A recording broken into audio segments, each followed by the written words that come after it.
Okay. Okay, first things first. Don't forget to smile as always. Okay, bisan bago sa kalisod ang atong giagyan karon, kaya na ni nato. Di ba? Again, good morning, good morning, good morning. Good morning, Ma'am Gonzalez, and of course, good morning akong mga classmates. And if hindi ka classmate, maybe you are interested to know about the life of the first humans. Well, I'm here to tell you something that is actually amazing. How great our ancestors are. Kung sa ka-bright, na pa sila ka-bright.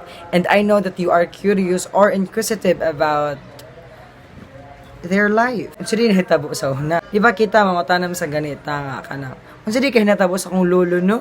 Mangutanam sa mama. Kanagiyon sa niya pagkailan ni lulo o ni lula. So in that sense, you're interested sa history. Kaya nga to lang is world history. Much broader siya and general kayo siya. So ano you're interested about it. So let's go.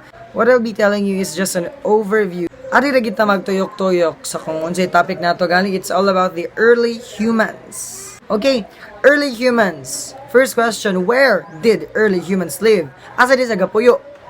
How did they live and what happened to them? Parehas ba sila og pangutok na to? Parehas ba sila og gibuhat? Parehas sa modern human? Like, nagtuon ba sad sila parehas sa atong gibuhat? Like, ngita ba sila kwarta para sa itong gibuhat? Gatrabaho ba sad ka sila parehas sa itong gibuhat karon? There are no written records exist for the prehistory of humankind. In fact, ang prehistory, it means the time before writing was developed. Remember that the first civilization was the Sumerian. And their form of writing was cuneiform. In short, wala gid tay ingon nga mabasa gyud nga mao ni nahitabo nila. And wala man pud tay time machine para musud para matanaw nato ay mao din nahitabo nila before. Sige bat ni mother girl. So dili good. Unsa day nato pagkaibaw? Asa day na ga-refer ang kanang mga anthropologists ug archaeologists. Okay, by the help of archaeology and anthropology, okay, you might be confused about those two fields, those two disciplines, I mean. Archaeology is, muna sa kanimo mga, typical ni mga makita gali sa National Geographic if you are gonna search on, ng mga mag-dig and mag-brush mga artifacts. So, archaeology is, they are going to study through what? Through those artifacts. And what are those artifacts? Those are the objects that our early humans made. What are the examples of artifacts? Stone tools, bones, or bisag unsa pa nga pwede nilang magamit as a primary source for them to be given a clue kung unsa din hitabo before. In anthropology, through the use of those artifacts, nakita sila og bukog, and then tapad ato is na sila'y na mga dogs, na skeleton sa dogs, na napoy skeleton sa goats and sheep. So unsa may ma-conclude ni mo ana? So that means they are domesticating dogs and sheep. Next is by the help of science and technology. We have this field archaeology. Field archaeology is the study recovery and analysis of the human material culture. Kung matana mo yun sa the process ana. Okay, first things first is archaeologist needs to have this computer databases, maps, aerial photos, and satellites. So para dili na maglisod ang atong archaeologists nga sila gyud maglakaw nga padungad to, they use drones or even satellite images. And actually, it is very high resolution images na gid siya. So it's very clear. So mo to, they have drones nga maglupad-lupad, and if they find that place as promising, no? And makaingon sila ay more untouched ni by modern people. So matatuon din to nila. So sila kay ba kung asa ng lugar. So they need to know the exact location of it through GPS and survey equipments nga for them to pinpoint kung sa gitnang lugar. Workers still use trowels, brushes to unearth artifacts. Okay, dili magina sila nga magpatara lang nga mungukay lang sila dira dahil no. Kailangan nang ilang smooth gana. Kay basin unyag ma-scratch nila, ma-interpret hinuon to nila nga katong lugar is ngano na scratch ang bones. Either nag-away ba to sila ang mga tao ngadto from band versus band. So di siya pwede ma-scratch. The Olympian yun nila of course. And they need to take picture of it. More siya pinaka-difficult na part sa archaeologist. Like, putting date of when and where that artifact is. Pero, natin gitawag og radiocarbon dating and thermoluminescence. How this radiocarbon dating works. It is only applicable for those artifacts that is no more than 50,000 years old. Anong living things, no, is we absorb C14. If mamatay na ta, we lose that C14. Hinay-hinay siya, pero digid siya yung hurot dayon. And mga to, tanawan na nila kung unsa na lang kagamay ang nahabilin nga C14 sa imuhang sa katong artifact. And for lagi sa katong mga 200,000 years ago, nga maragdugan na siya kayo, it is being tested with this thermoluminescence. This measures the light given off by electrons trapped in the soil surrounding fossils and artifacts. And that's it. Ito sila katong murag suga-suga. Okay, these are the archaeological finds. In 1856, Johann Vollrath discovers Homo sapiens Neanderthals. Katong mga scientists, wala na sila nakita nga specimen same as Homo sapiens Neanderthals. So, in 1864, katoy lang discovery, it became as the first fossil hominin species to be named. And here comes geologist William King, suggested the name of Homo sapiens Neanderthalensis. It's because that fossils were found at the Feldhofer Cave in the Neander Valley in Germany. Man from the Neander Valley. In 1879, Marcelino sends his Autola and his daughter find cave paintings. Okay, kaninga cave, ang pasabotan is the Altamira Cave in Spain. And it was at first good, it was discovered by E. Hunter in 1868, and it was visited by sa Autola in 1876. Yan, brashag na intrigue. So, nibalik siya pag 1879 na. Moto, ato niya, nag-excavate siya nga to. Nga nakita siya og mga animal bones. Yeah, animal bones and mga stone tools as well. And then, on the late summer, nagbisita pag siya balik. Together with his daughter, ang mga pangalan si Maria, moto, ang yan ang anak mo yung nakakita atong painting sa ceiling, mga bisuns. Pag 1940 na ato'y storm. Kusog yung hangin. And then, nabungkal ang dako kay nga kahoy. And then, it revealed this painting. The Lascaux Cave. Ano siya, Lascaux Cave. And it was discovered by these 4 French teenage boys. Nashock sila like, wow, kuno wow. It tickles the mind of French archaeologist Henry Breuil. Yeah, Henry Breuil. And siya na mo ining study ani. Because archaeologist na siya.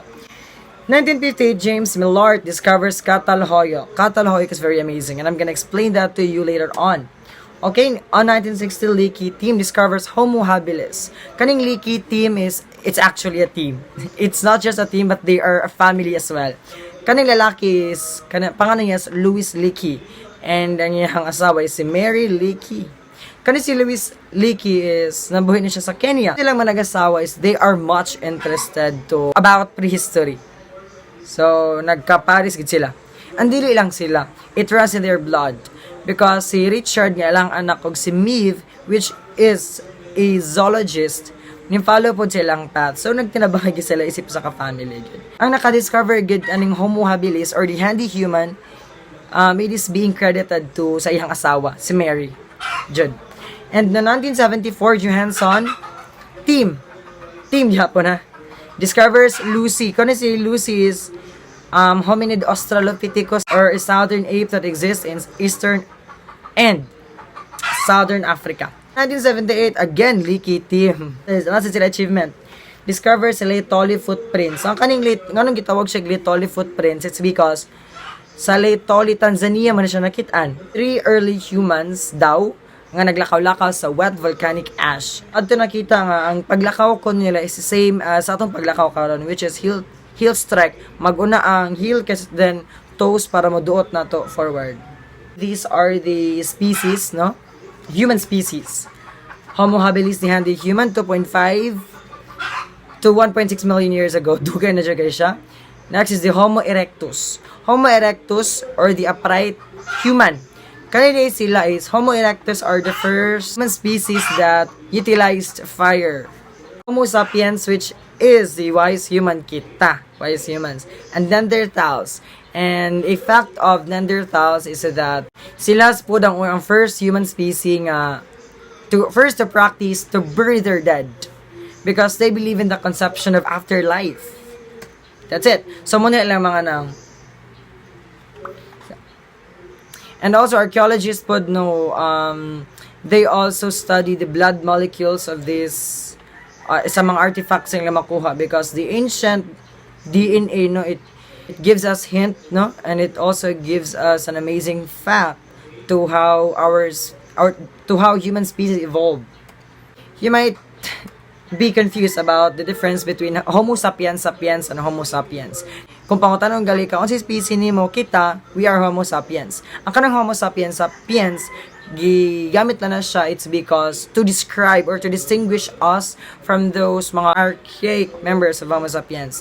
So ang kanang double nga sapiens sapiens, muna sila maskaraan. Kita ang modern human beings. Homo sapiens sapiens appeared in Africa about 150,000 to 200,000 years ago. Two theories that you need to remember.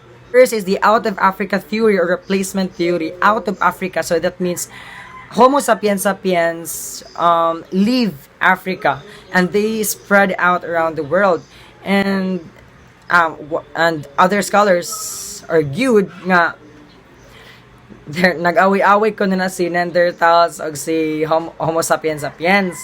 And that pushed Neanderthalenses to be drove away or ni-die off na gid sila.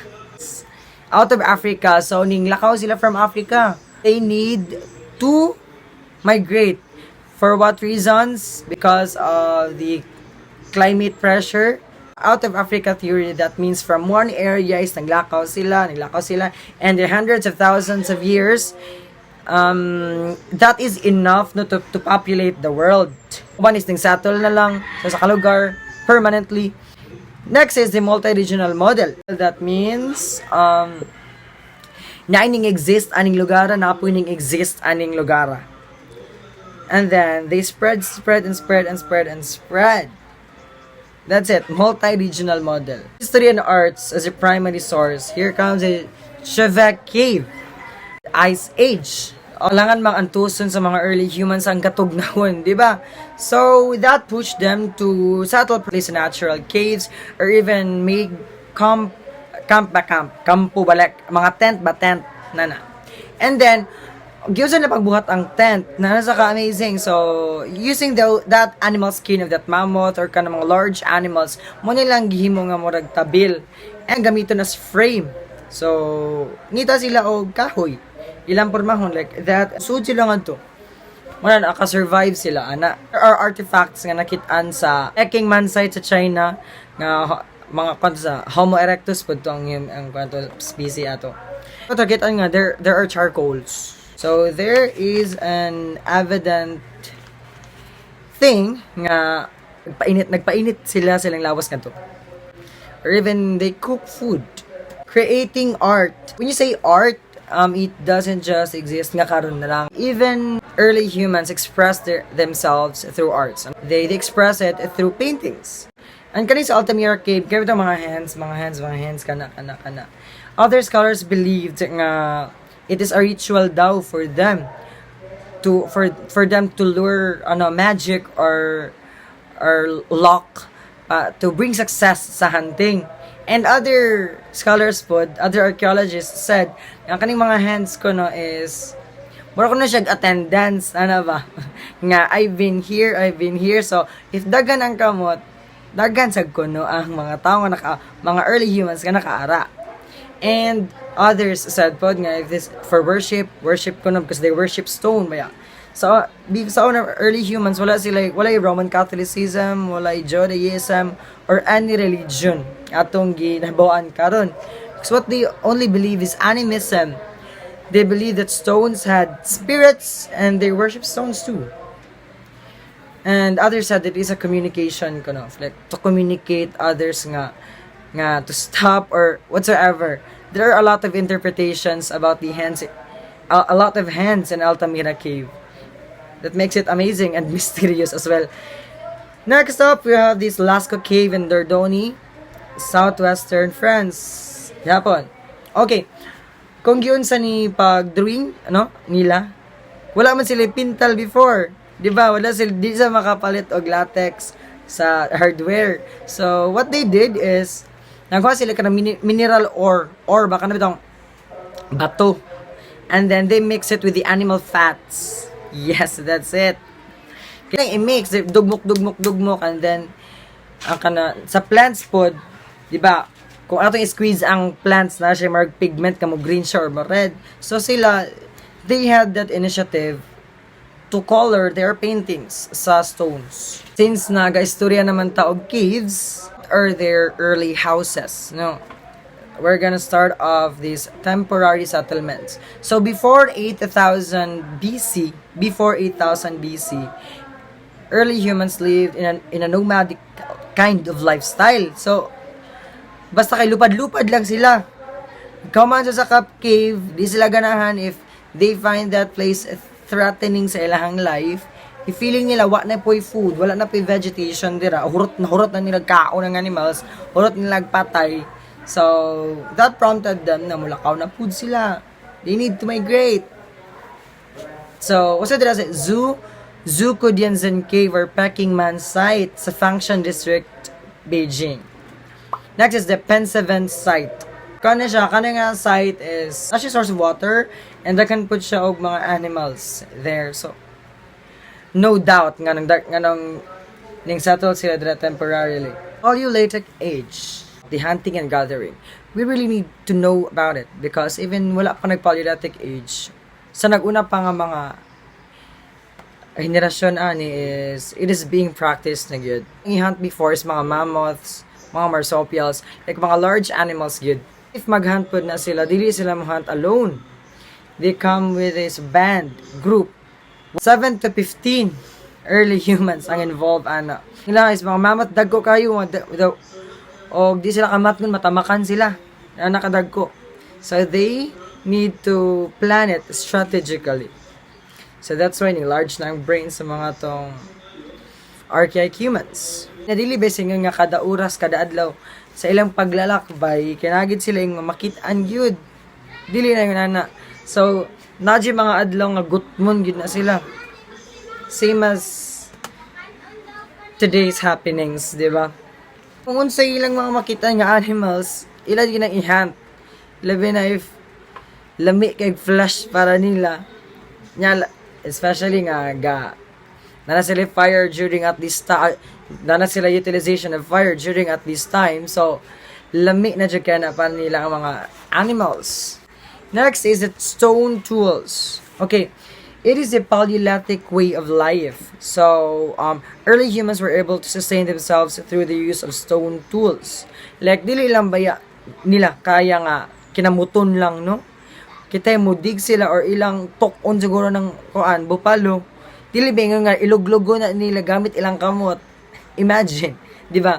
So they said sila naka obobs, di ba? Nakapod sila otok. Gigamit po na nila ilang otok, girl. So mo to, they created stone tools made of flint. So kanang flint kay kana siya, it is a very hard stone. And bati man sa kato siguro unang panahon, flint ila lang gamiton panglabak, dunggab, lahos. Hangtod nga nakanahon na sila nga magkuhan sila og wood, kahoy, ilang imong handle and katong flint, ilang i-connect, and then through the use of fire, ilatong ipa sharpen or like pagahion na kaning flint, nya hangtod ila nang porma-pormahon nga mo sharp siya maayo. Kay ilang stone tools na nila na yung klase, natin kitawag sharp edge tools, scraping tools, and you have this bone needles pod. Kanang sharp edge tools, it is used to cut up plants, dig up roots, or cut branches. Kaya pamputol ka ng mga sharp ba, pamputol na nila. Kapag sila scissor at that time.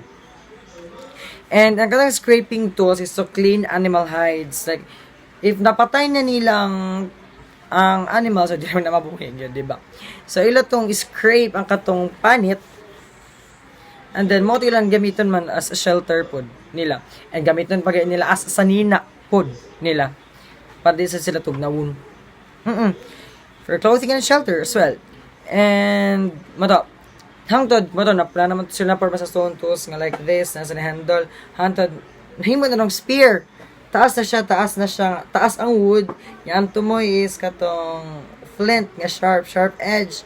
And then sumunang mabantay ninyo sa kanang the crudes katong maganaan na sila like anaan na Kaya para medyo layo-layo na po ilang distansya. Dili na sila makaurat dayon sa lion, tiger, buffalo, or horses. Dili na sila dayon. So medyo napalayo na sila. And then nakaunahon na po sila aning idea nga bow and arrow para mas layo. Ilan ang sight-sighton.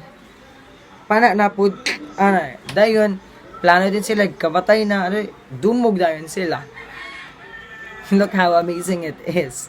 So, nabuhi sila gamit ng ilang intellect o ilang stone tools nga lang gi-invent. Amazing kayo. Same as karon because we people we never stop developing. So, yan na ka-amazing. So, makita ni mo ba ang kung yun sa pag-initiate ang idea para maka-survive. Yan na ba? Karon if auto siyang i-connect sa itong live karon, in order for us to survive, we need money. We need connection, we need work. Because how can we buy food if ati kwarta? That's it. And nomads before, no, they forage for food, for shelter. That's it. Karon is we also forage for food. We also forage for information, for education. That's why we are here studying, and that's why ga-insetron sila because para mas ma-educate ta. Because we believe nga through education, it is a key to a success, di ba? Muna, mas nagkangingig na ang kalibutan karon. Kung sa una, ang ilarang problema is, kung sa kanon lang nila, kauman nila kaon, tug na sila. Karon, nakita ginauna. From hugas plato, to bayaran sa kurente. Na siya. And still, we find solutions on everything, just like archaic humans. Again, the role of men and women. Karon is gafait ang kaning men and women sa equality. Women wants equality, di ba? Pero before, during Paleolithic age there is equality. For example, ang roles of men and women is congruent to the fact nga they need to survive, they need to find food, they need to migrate, they need to go far away if wala food nga available sa ilang nearby place. And ang women, di maginato kapugngan nga mabuntis gid sila, majantes gid sila, mga anak sila. And even though incapable sila of helping at that time, so they came up to this initiative nga ilang i-trap ang mga small animals. So dili na sila kailangan nga makigduso nga to sa mga animals, ilan na lang i-trap. Kay para, if matrap na nga to, sa ilan nilang kwaon. Diba? Amazing kayo. And na kaning mga women's side, ila pong gi-educate ng mga children. Nga sige anak, mo na siya, mo ni mong buhaton po. They passed on their practices, their skills, and especially kung unsay ang kanon and chulten po na nila lang mga anak sa kung nga inanion siya paghunting ha. Ganito, ganun. So there is education na during the Paleolithic age. Okay, para communication ba one's practices could outlast because of communication, because of language. Ngadto is wala pa man siguro sila yung formal language like so much like English language, wala pa man siguro. But they communicate through personal paintings. For example, adto niya na sa cave, nga mo yung buhaton kani ihantin nimo and plants, ipakita to nila ngadto.